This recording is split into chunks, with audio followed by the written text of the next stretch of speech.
You're a coward, John. You're so terrified of being used that you made me into a villain before I had a chance to prove I wasn't one. Those words hit me harder than anything Amanda ever said, harder than watching my grandfather die, harder than every gold digger who ever smiled at my bank account instead of my face. Because Leah was right. My name is John David, and I destroyed the only real thing I ever had because I was too broken to trust it. Please, before we continue, do not forget to share, like, and subscribe. Let me take you back 6 months to the night everything fell apart. But to understand that night, you need to understand how carefully I'd built my lie. For 8 years I'd been nobody. After my tech startup sold for $87 million when I was 26, after my grandfather's death left me with another $183 million, after Amanda Kensington proved that every fear I had about love and money was justified, I disappeared. I got rid of the penthouse, the cars, the designer suits. I created a fake life, a modest apartment in a decent neighborhood, a 10-year-old Honda Civic, a consulting business that paid me just enough to seem normal. I wanted to find someone who would love John the man, not John the trust fund. Then I met Leah Thompson in a coffee shop on a rainy Tuesday. She was arguing with the barista about whether they'd gotten her order wrong. She hadn't. She'd ordered a cappuccino and forgotten. But the way she laughed when she realized her mistake, the way she apologized and tipped extra, the way she sat down next to me and said, "I'm losing my mind, I swear." I was gone. We talked for 3 hours. She told me about her job in marketing, about working 3 jobs through college, about her student loans and her tiny apartment and her dream of someday affording a house with a yard. I told her I worked in tech consulting, made decent money, nothing special. She didn't ask how much. She didn't care. That should have been my first sign she was different. But instead of trusting it, I tested it. Our first real date was at Bellinotte, this Italian place I'd bought 2 years earlier after the owner had a heart attack. Nobody knew I owned it, that was the point. I made a show of using a coupon book. Leah didn't flinch. When the bill came to $287 and I suggested splitting it, she just smiled and paid her half.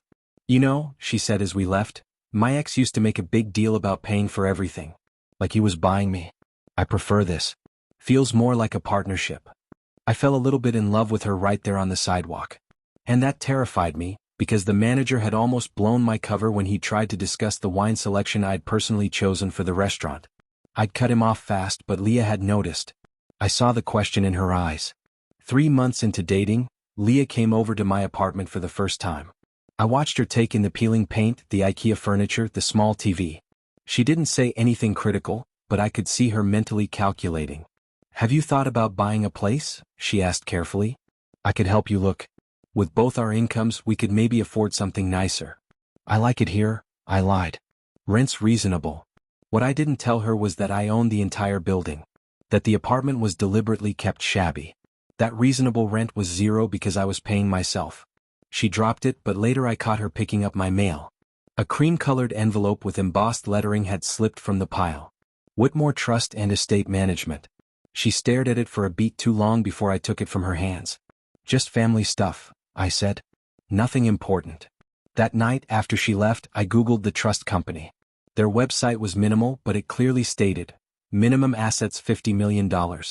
I wondered if she'd looked it up. I wondered if she was starting to suspect. I should have told her then. But I remembered Amanda's face when my grandfather's will was read, the way her eyes had lit up like she'd won the lottery. I remembered my father's third wife, Stephanie, whispering, "I'm staying for the right reasons," 2 months before she filed for divorce and walked away with $12 million. My grandfather's voice echoed in my head from his deathbed, "Find someone who wants John the man, not John the meal ticket." So I kept lying. Scene 3. Leah's birthday dinner was when I realized just how good I'd become at playing poor.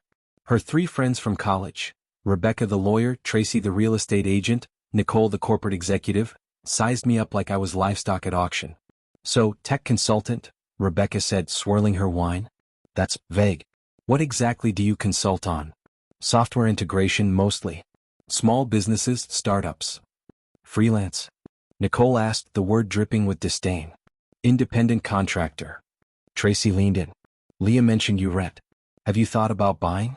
I could show you some properties in your price range. I'm comfortable where I am." The 3 of them exchanged looks that said everything. Poor. Unmotivated. Not good enough for their friend. "Leah," Rebecca said carefully, "didn't you say you make more than John?" Leah's face went red. "I don't think that's—" "It's fine," I interrupted. "She does. She's incredibly successful. Of course she is, Nicole said. We're just saying. Marriage is a partnership. Financial compatibility matters. I felt Leah's hand tighten around her fork. She was embarrassed. For me, I couldn't tell which was worse. After dinner, walking to my car, she apologized. They were horrible. You should have said something. What would I say? They're not wrong about the facts. The facts? John, you're successful in your own way. Leah, I know what I look like to people like them. It's fine. I'm used to it. That stopped her. Used to it? I'd said too much. People who struggle don't get used to being looked down on, they fight it. But people born into wealth and then hiding from it? We learn to wear mockery like armor. I kissed her to change the subject. But later, alone in my real penthouse that I hadn't visited in months, I poured a drink and thought about Rebecca's parting words to Leah. Just protect yourself. Get a prenup. The irony burned. I proposed on a hiking trail at sunrise. I'd bought the ring at a regular jewelry store, $400, exactly what someone like Consultant John could afford. It was beautiful in its simplicity, small diamond, silver band, honest. Leah cried when I asked. She said yes before I finished the question. And for one perfect moment I forgot about the money, the lies, the test. I just felt happy. Then I saw her looking at the ring with an expression I couldn't read. It's perfect, she said quickly. Too quickly. Later, I overheard her on the phone with her mother. No, Mom, it's not huge. But it's beautiful. John's not, he's practical. That's who he is. Practical. Code for can't afford better. Her mother's response was muffled, but Leah's reply was clear. A prenup?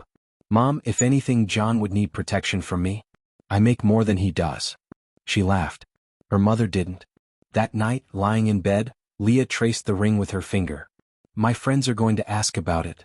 Let them ask. Rebecca's ring cost $30,000. Tracy's was $25,000. Do you care about that? No. She kissed me. I care about you. But I'd heard the hesitation. The small doubt. And instead of killing it with truth, I let it grow. Because if she could love me with a $400 ring, if she could handle her friend's judgment, if she could plan a future on two modest incomes, then I'd know she was real. What I didn't understand was that every test has a cost. And I was about to pay it. The lawyer's office was intimidating. Marble floors, dark wood paneling, oil paintings of long-dead judges. Leah arrived in her work clothes, professional and put together. I showed up in jeans and a hoodie, the uniform of someone who didn't belong here. Mr. Harrison greeted us warmly.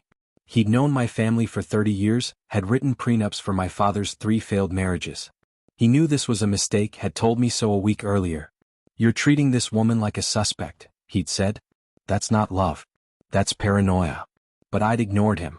Now, sitting across from Leah in the conference room, I watched her flip through the papers with genuine confusion. I don't understand, she said. This is a lot of legal language. Can you explain in simple terms? Mr. Harrison adjusted his glasses. It's a standard prenuptial agreement protecting assets acquired before marriage. Leah laughed. Actually laughed. Okay, seriously, whose assets are we protecting here?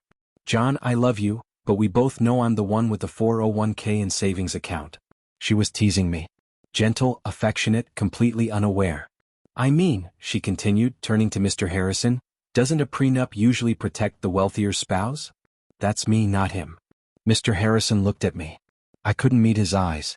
Miss Thompson, he said carefully, before you sign, I'm legally obligated to ensure you understand the full scope of Mr. David's financial position. Okay. Leah was still smiling. Let me read the asset disclosure. He began in that measured, professional tone. Portfolio of stocks and bonds, $47.3 million. Real estate holdings, domestic and international, $23.1 million. Cash and liquid assets, $12.8 million. Business equity and angel investments, $8.9 million. Trust funds and managed accounts, $11.2 million. Total disclosed assets, $103.3 million. The room went silent. Leah's smile disappeared.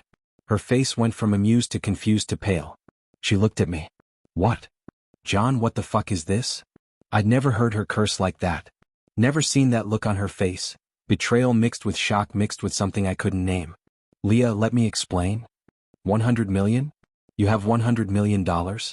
Her voice was rising. You drive a Honda. You use coupons. You live in that apartment. I can explain. Explain what? That you've been lying to me for 3 years? She stood up, grabbing her purse. I helped you budget. I paid for your groceries when your card declined. I felt sorry for you. My card declined because I forgot to transfer funds. You made me feel like I was the responsible one. Like I had to take care of you financially. She was crying now. Do you know how that feels? To find out the person you were protecting was secretly a fucking billionaire? Mr. Harrison tried to intervene. Miss Thompson, perhaps if you sit down? No. She was backing toward the door. This is insane. This is... John, who are you? I'm the same person. The same person? She laughed bitterly. You're not a person. You're a test. A fucking test I didn't know I was taking. Leah, please? But she was gone. The door slammed. The room echoed with silence. Mr. Harrison sighed. That went better than your father's third prenup. I wanted to punch him. Instead, I dropped my head into my hands. She'll come back, I said. Once she calms down. John. His voice was gentle. She's not angry about the money. She's angry about the lie. And she should be. He was right. But I wasn't ready to admit it yet. That night, Leah Googled me. I know because the next morning I got a text. Tech wunderkind John David sells AI startup for $87 million at age 26. Want to explain that? I called her. She didn't answer. I texted back. Can we talk? There's more you need to understand. Hours later, more lies, more truth. We met at a coffee shop, neutral ground. She looked exhausted, like she hadn't slept. I probably looked worse. I found articles, she said. About you. About your grandfather. About Amanda Kensington. I flinched at the name. She's beautiful, Leah continued. Perfect Instagram model beautiful. You two looked happy in the photos. We weren't. Why not? Because she wanted your money? Because she only wanted my money. I told her everything. How Amanda had proposed the day before my grandfather died, how she'd been tracking his health and the will, how she left within weeks of finding out the inheritance wasn't as large as she'd hoped. My grandfather died in a hospital room full of relatives who didn't love him, I said. They loved his will. And right before he died he told me to disappear. To find someone who wanted John, not John's money. Leah was crying again. So you found me? The idiot who didn't know any better. No. Yes, John. You found someone ignorant enough to pass your test. It wasn't a test. Then what was it? I didn't have an answer. Or rather, I had one I couldn't say out loud. It was protection. Fear. Trauma. But those felt like excuses. 2 days later, Amanda Kensington found Leah at a coffee shop. I don't know how. Maybe TMZ had leaked our location, maybe she'd been following the story. Either way, Leah texted me, your ex is here. I arrived 20 minutes later. They were sitting across from each other, 2 coffee cups between them. Amanda stood when she saw me. I'm leaving. I just wanted to tell her something you never would. Amanda. He tested me too, she said to Leah. Constantly. Pretended to have money problems, watched how I reacted, kept score. I failed every test because I was young and stupid and thought love meant access. Leah was staring at her cup. But you're different, Amanda continued. I've watched from a distance. He's never lived this, authentically with anyone. The apartment, the car, all of it, that's not a test. That's who he wishes he could be. Then why didn't he just tell me? Leah asked quietly. Because the truth ruined him. Amanda looked at me with something like pity. And he's terrified it'll ruin you too. After she left, Leah and I sat in silence. She's right, I finally said. I was ruined. My grandfather died surrounded by people who were counting their inheritance before his heart stopped. My father's on his 3rd divorce. Every relationship in my family ended over money. I watched it destroy everything. So you decided to lie instead? I decided to find something real. By making it fake? She stood up. John, I don't know if I can forgive this. Not because of the money, because of what it says about how you see people. How you see me. She left. I sat there until the barista asked me to leave. I made a mistake. A desperate, stupid mistake. I wrote Leah a check for $10 million. The note said, an exit. Walk away. Sign an NDA. You never have to deal with this again. You can pay off your loans, buy a house, retire. Just let me disappear. We met in a park. She opened the envelope, saw the check, and her face went cold. You think this is about money? Leah. She tore the check in half. Then in quarters. Then into confetti that scattered in the wind. Fuck you, John. I was trying to help. Help? You think giving me money proves something? I could have married rich guys.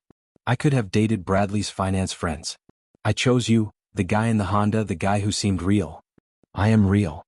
No, you're a coward. There it was. The words that would echo in my head for months. You're so terrified of being used that you made me into a villain before I had a chance to prove I wasn't one. You tested me for 3 years, and when I passed, you still didn't trust me. I do trust you. Then why the prenup? Why the reveal? You could have told me any time. But instead you waited until I was so in love that finding out felt like the ground disappearing. I couldn't answer. Because she was right. What do you see when you look at me? She asked. The woman I love. No. You see a test you're not sure you passed. She started walking away. I want you to have trusted me. But you didn't. And now I'll never know if you married me because you loved me, or because I was the only one who didn't know better. The story went viral. Mystery woman walks out on $100 million prenup, was trending on TMZ within hours. Leah's life exploded. Her co-workers treated her differently. Her boss called her in, concerned about distractions. People she barely knew sent investment pitches. A reporter cornered her in a parking lot asking if she was a gold digger. Leah, frustrated and hurt, said, I didn't even know he had money. He lied to me for 3 years. That quote went everywhere. I called her immediately. We need to do damage control. There's no we, John. There's you and there's me and there's the mess you created. I'm trying to fix this. You can't fix trust with money. You've tried. That's the problem. I tracked down her address, not the one she'd given me but her real place. When I arrived, I realized with horror, she lived in a nicer apartment than the one I'd been pretending in. She made $120,000 a year and lived modestly but comfortably. I'd been so busy pretending to be poor, I'd never noticed she was actually successful. She opened the door, surprised to see me. How did you find? Then understanding dawned. Of course. Money buys information. Leah, I'm sorry. Do you even know why I'm upset? She looked exhausted. It's not the money. It's that you thought I needed to be tested. You looked at me and saw a potential gold digger instead of a partner. That's not. Yes, it is. You put me through 3 years of poverty theater to prove I wasn't like Amanda. But John? I was never like Amanda. I was always like me. And you didn't trust that. She closed the door. A week later, I found myself in my real penthouse for the first time in 8 months. 3 floors of luxury I never used. Museum-quality art I never looked at. A life I'd abandoned to play pretend. I opened a closet. Inside, designer suits still in dry cleaning bags. A Patek Philippe watch worth $80,000. Italian leather shoes.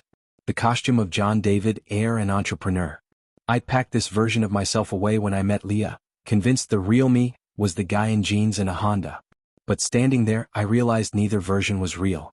I was just a traumatized rich kid playing dress-up in both directions. My phone rang. Mr. Harrison. We have a problem. Someone leaked the full prenup terms to the press. This is about to get much worse. How much worse? Think media circus. Think lawsuits. Think your family getting involved. My father would love that. 3 failed marriages of his own, and now he could lecture me about trust. There's one option, Harrison said. If Miss Thompson agrees to sign the prenup, this all goes away. The story dies. You both move on. She'll never sign it. Then you need to give her a reason to. I hung up and called Leah. 1 meeting. Final one. Please. Silence. Then, fine. But I have conditions. We met in Mr. Harrison's office one last time. Leah arrived in a simple black dress, looking resolved. I looked like hell. Miss Thompson, Harrison began, have you made a decision? I have. I'll sign the prenup. My head snapped up. But I have conditions. She pulled out a handwritten list. First, the prenup protects John's assets. I want 0 claims to anything he had before marriage. I don't want it. Never did. Leah. Second, any assets I earn during marriage remain mine. My salary, investments, career, separate finances entirely. Harrison nodded, taking notes. Third, John signs over the apartment, the fake modest one, to me. Not to live in. To own. As a reminder of the man I agreed to marry. What? I asked. That apartment is the only place I knew the real you. The version I loved. I want to own it. As proof that version existed. Harrison was writing frantically. Fourth, we postponed the wedding. 1 year. John keeps living in that apartment. Actually lives there, no penthouse, no luxury. Just the life he showed me. For what purpose? Harrison asked. So he can prove he chose me over the money.